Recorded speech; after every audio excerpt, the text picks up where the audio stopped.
Ya, kita kembali lagi di Renungan Jiwa, sahabat jiwa. Saat ini kita sudah bersama dengan para guru kita dan narasumber inspiratif. Ada Ustadz Muhammad Asad, Assalamualaikum Ustadz. Ustadz Muhammad Fikri, Assalamualaikum Ustadz. Dan juga narasumber kita Mbak Mega Salsabila. Tadi kita di segmen sebelumnya sudah sempat bertanya kepada Mbak Mega, bagaimana awalnya bisa menjalani kehidupan di jalanan sebagai anak pang, betul ya Mbak Mega ya? Mungkin bisa diceritakan Mbak Mega. Awal mula jadi anak pang. Iya betul. Awalnya sih kayak karena miskin sih kayak. Karena miskin. Katanya kan kemiskinan tuh ujian ya kan, kekayaan juga ujian. Tapi kalau bisa milih kita pengennya diuji kekayaan ya kan sih. Tapi qadarullah diujinya kemiskinan. Waktu itu lagi SMP, jadi orang tua tuh susah gitulah. Jadi nggak punya uang buat ongkos sekolah. Jadi aku nge-BM truk ketemu sama anak-anak pang gitu. Jadi aku sering ikut-ikut pergi sekolah, pulang sekolah naik truk itu, sering ketemu sama mereka. Terus ada momen di mana aku nggak bisa beli buku LKS. Terus aku bilang, bang gue mau ikut ngamen dong gitu. Terus ternyata orang-orang yang serem-serem itu baik-baik banget kayak ayo kita bantuin, dia mau beli buku gitu. Jadi aku mikir, oh ternyata nggak seseram itu ya. Akhirnya bahkan orang-orang yang kayak gitu yang bantuin aku sampai bisa sekolah gitu. Di usia berapa waktu itu Mbak Mega? Kelas 1 SMP Kak. Oh kelas 1 SMP. Iya. Jadi lulus SMP itu kan aku nggak langsung lanjut SMA karena nggak ada biaya kan. Aku paket C. Nah habis itu aku jadi seniman tato. Oh jadi aku yang karena nato-nato seniman, orang. oke. Iya. Tapi mungkin bukan saya aja yang penasaran ya. Guru-guru kita ini mungkin juga sudah penasaran pengen tahu bagaimana kisah dari Mbak Mega ini. Mungkin Ustadz Muhammad Fikri terlebih dahulu mungkin ada yang ingin ditanyakan kepada Mbak Mega ini. Masya Allah, ini bisa kita lihat dari pang menuju Masya Allah seperti ini. Semoga istiqomah. Amin, Semoga amin. Allah istiqomahkan. Yang bikin saya penasaran itu di titik apa Mbak Mega sampai ada keinginan belajar untuk menjadi lebih baik. Terus mau berusaha untuk berhijab. Apakah itu pengaruh lingkungan atau ada satu nasihat Ustadz yang nyelekit nyampe sehingga menyebabkan titik poin perubahannya? Lebih ke teguran Allah sih Pak Ustadz. Kayak aku tuh kan suka minum Hammer ya, alkoholik gitu anaknya. Tiba satu malam tuh udah mabuk berat, pulang pagi main judi waktu itu. Habis itu naik motor ketabrak. Nah pas ketabrak itu pingsan. Pingsan tapi aku seolah-olah tuh kayak rep-rep, tahu gak sih Kak, kayak sadar tapi gak sadar. Kayak pengen meninggal gitu. Kayak mau dicabut nyawa gitu kayak. Aduh aku gak bisa gerak dari ujung kaki, tapi aku bisa teriak, tapi orang-orang gak ada yang denger. Pas bangun dibangunin orang pakai minyak kayu putih, terus dikasih teh hangat, aku baru setelah aku buka mata aku bilang alhamdulillah ya Allah aku janji gak gini-gini lagi gitu. Nah mulai dari situ pelan-pelan meniatkan diri untuk kayaknya aku harus lebih baik lagi. Masya Allah, mungkin Ustadz Muhammad Asad. Ya, Masya Allah Mbak Mega sangat inspiratif sekali. Apa hal yang paling disyukuri mungkin setelah berhijrah ini dan hal yang paling dalam tanda kutip mungkin berkesan waktu kemarin jadi anak pang tuh apa sih? Yang paling disyukuri sekarang itu aku bisa ngerasain nikmat hidayah.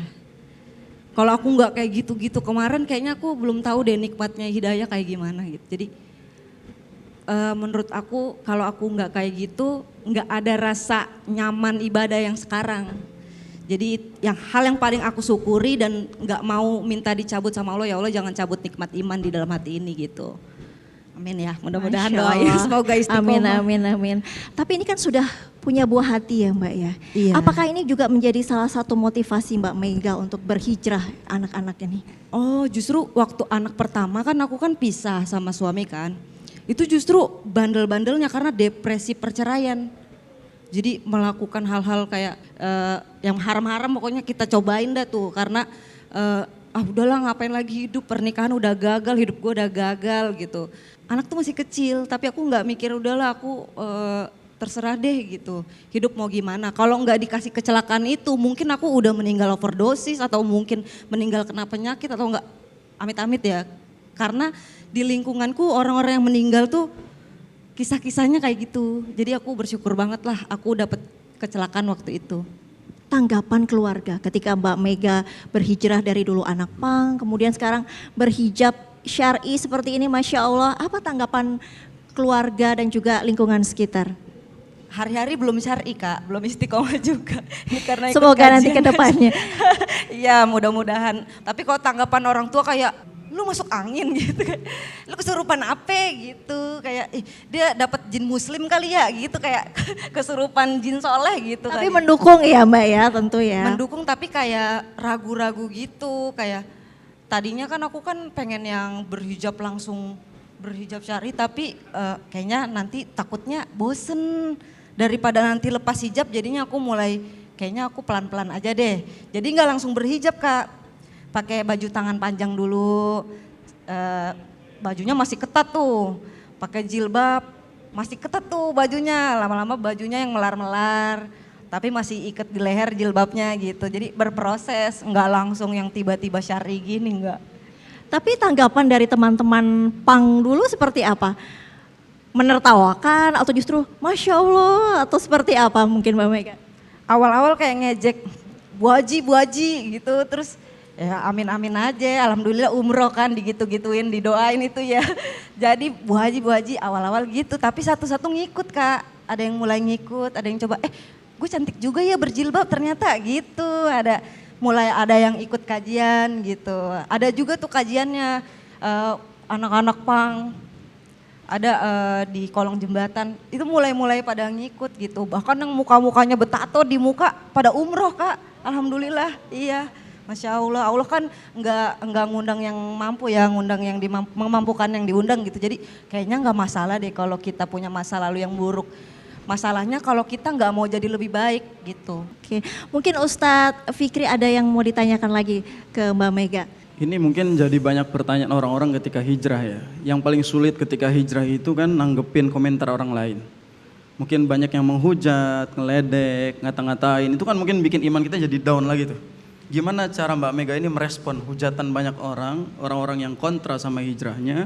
Dan bagaimana caranya menyikapi diri supaya saya harus kuat, saya harus istiqomah gitu. Iya, awal-awal berjilbab tuh masih suka dikatain Ustadz. Jadi aku pernah sholat di masjid di pinggir jalan karena waktu itu azan. Jadi aku wudhu, tanganku kebuka, tato semua. Ibu-ibu di samping ngeliatin, ini anak tatoan. Kayak, nih kamu tatoan tapi berjilbab. Terus emangnya kenapa Bu? Emang kalau tatoan pakai jilbab dosa? Kan kagak dosa ya, kecuali saya tatoan pakai jilbab kagak pakai celana Bu. Baru itu dosa ya ibu-ibu ya. Ini kan saya pakai baju pakai celana. Jadi aku kayak lebih ngelawakin aja kalau ada komentar-komentar yang negatif, kagak diambil pusing, lebih kayak udah kita komediin aja gitu. Ya aku juga nggak ngecap diriku orang soleh, aku juga pendosa gitu. Jadi ya apapun yang terjadi semoga dikuatkan imannya. Amin ya robbal alamin. Mbak Mega, saya boleh tanya tadi kan sempat disinggung soal kegagalan dalam rumah tangga. Itu kan cukup berat ya Mbak. Bisa diceritakan bagaimana kembali bangkit setelah perceraian tersebut? Waktu pernikahan pertama itu kan masalahnya selingkuh. Jadi aku jadi janda gara-gara janda gitu Kak. Jadi maaf ya Ustadz ya, saya kan kagak ridho tuh waktu itu. Jadi aku cerai aja dah, gue kagak mau gitu. Ya udah kita cerai. Terus selang 6 tahun menikah lagi. Kemarin cobaannya selingkuh, sekarang cobaannya KDRT. Kalau dikasih ujian kan kita bisa memilih bersabar atau enggak sabar. Kalau saya enggak sabar Bu, saya cerai aja nggak apa-apa 2 kali. Yang penting niat kita baik ya, maksudnya anak-anak kita sekolahin, kita besarkan dengan rezeki yang halal. Masalah suami enggak menafkahi anak ya itu terserah dia, urusan dia sama Allah. Yang penting kan saya berusaha untuk anak-anak, jadi enggak usah dipusingin. Karena menurutku kalau KDRT itu zolim, jadi enggak bisa ada kata maaf gitu, zolim, memaafkan kezoliman tuh aku enggak bisa. Masya Allah luar biasa ya Mbak Mega ini ya. Namun pemirsa kita masih akan kembali usai jeda, tetaplah di Renungan Jiwa.